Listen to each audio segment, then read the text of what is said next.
आज का टॉपिक हमारा एक कंप्लीट गाइडलाइंस टू स्प्रोकेट, यानी कि जितनी भी गाइडलाइंस स्प्रोकेट की हो सकती है वो सब इस वीडियो में बताएंगे। जैसे कि part of sprocket, different type of sprocket, pilot bore कैसे होता है, फिटिंग ऑफ स्प्रोकेट, सब बताएंगे इस वीडियो में रही है अंत तक फॉलो। दोस्तों स्वागत है आपका अपने YouTube channel technical Shadab sir में। तो चलिए वीडियो शुरू करते हैं। सबसे पहले बात कर लेते हैं what is sprocket.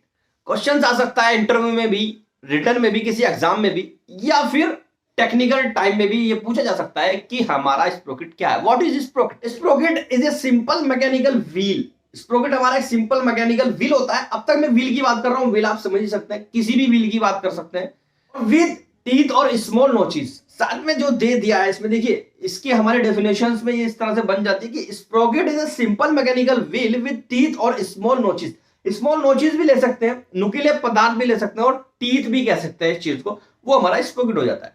Which are designed to rotate the engage with the links of a chain or belt, यानी कि किसी बेल्ट और चैन की सहायता से हमारा ये जो मूवेबल होता है, रोटेट हो सकता है, यही हमारा स्प्रोकेट होता है। आगे इसके बात कर लेते हैं पार्ट ऑफ स्प्रोकेट। इसके मैन चार तरह के पार्ट हम ले सकते हैं। नंबर ऑफ टीथ, यानी कि कितने इसमें नंबर ऑफ टीथ है ये हम कैलकुलेट कर सकते हैं। The total amount of teeth found on the sprocket, individual called teeth और टूथ, यानी कि इसमें हमारे जो टोटल नंबर ऑफ टीथ होते हैं उस स्प्रोकेट के ऊपर, उसको इंडिविजुअल यानी कि हम गिन करके ये देख सकते हैं कि वो कितने हैं, उसी को हम टूथ भी कहते थे। पिच डायमीटर की बात कर लेते हैं। This is circumference of the sprocket. Pitch diameter किसको कहेंगे? यानी कि सर्कमफेरेंस स्प्रोकेट का एट द इनर पॉइंट। याद रखेंगे दो तरह के पॉइंट पर हम सर्कमफेरेंस ले सकते हैं स्प्रोकेट के, एक इनर पर और दूसरा आउटर पर। और पिच डायमीटर किसको कहेंगे?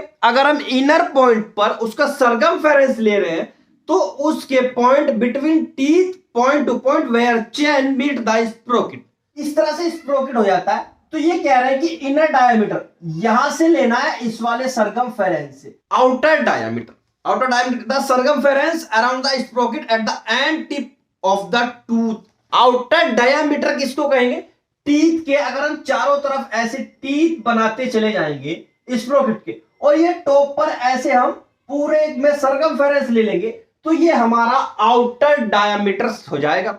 यही हमारा आउटसाइड डायमीटर कहलाएगा। पिच किसको कहेंगे? देखिए जहां से हमारा पिच डायमीटर आ रहा है, देखिए ये तो पूरा जो अगर हम ऐसे सर्कमफेरेंस ले लेंगे तो ये तो पिच डायमीटर हो गया था हमारा, और सेंटर से सेंटर तक, ये हमारा सेंटर से सेंटर तक की ये हमारी पिच हो जाती है। देखिए इसमें तीन तरह के होते हैं मेनली। सिंप्लेक्स, जिसको सिंपल हम एक चैन पे यानी कि सिंगल चैन में सिंगल ग्रू होता है। डुप्लेक्स हमारी डबल में होती है, ट्रिप्लेक्स हमारी ट्रिपल में होती है। एक इसमें पायलट बोर स्प्रोकेट भी आता है। पायलट बोर यानी कि मिनिमम बोर, जितना मिनिमम बोर किसी स्प्रोकेट का होता है वो इसका पायलट बोर होगा। यानी कि बोर हम जो भी साइज हमें शाफ्ट पर उसको माउंट करना है, फिटिंग करना है, वो हम खुद से बनाएंगे।